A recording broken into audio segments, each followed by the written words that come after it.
पुत्रदा एकादशी व्रत की पूजन विधि। पुत्रदा एकादशी का अनुष्ठान विधि विधान के साथ संकल्प पूर्वक करने से जिनके पुत्र प्राप्त न होते हों उन्हें पुत्र रत्न की प्राप्ति होती है। इस दिन चक्रधारी भगवान विष्णु की पूजा अर्चना बड़े ही धूमधाम के साथ की जाती है।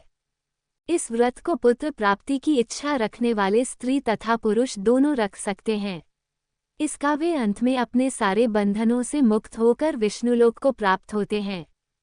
इसलिए जो लोग निसंतान हैं और पुत्र प्राप्ति की इच्छा रखते हैं तथा स्वर्ग की कामना करते हैं उन्हें यह व्रत अवश्य करना चाहिए। साधक को प्रातःकाल उठकर स्नानादि नित्य क्रियाओं से निवृत्त होकर पुत्रदा एकादशी व्रत का संकल्प धारण करें।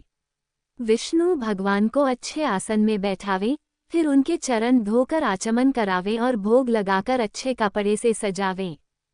पुनः धूप, दीप, फूल, चंदन आदि से पूजा अर्चना करें और आरती उतारें। इसके बाद ब्राह्मणों को भोजन करावें और अपनी श्रद्धा के अनुसार दान देकर आशीर्वाद लें और विदा करें। दिन में कीर्तन करें और रात्रि में भगवान विष्णु की मूर्ति के समीप ही सोएं। दिन में केवल फलाहार करें। इस प्रकार जो व्रत का पालन करते हैं उन्हें मोक्ष की प्राप्ति होती है और जो संतान की इच्छा रखते हैं उन्हें संतान की प्राप्ति होती है। प्राचीन काल में एक समय भद्रावती नाम की एक नगरी में सुकेतुमान नाम का राजा राज्य करता था। उनकी स्त्री का नाम शैव्या था। वे दोनों ही बहुत बड़े धर्मात्मा तथा दानी थे। उनके राज्य में सभी जनता सुखी संपन्न थी, परंतु राजा रानी दोनों निसंतान होने के कारण हमेशा दुखी रहा करते थे।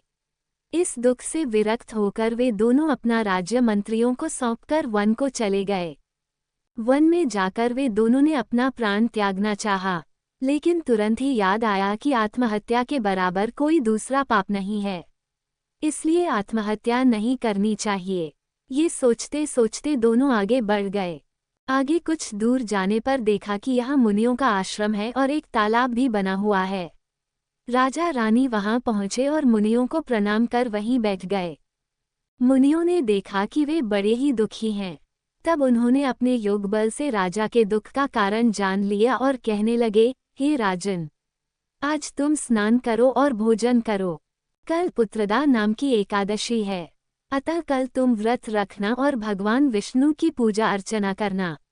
इससे तुम्हें एक योग्य पुत्र प्राप्त होगा, जो दशों दिशाओं में अपना कीर्ति फैलाएगा।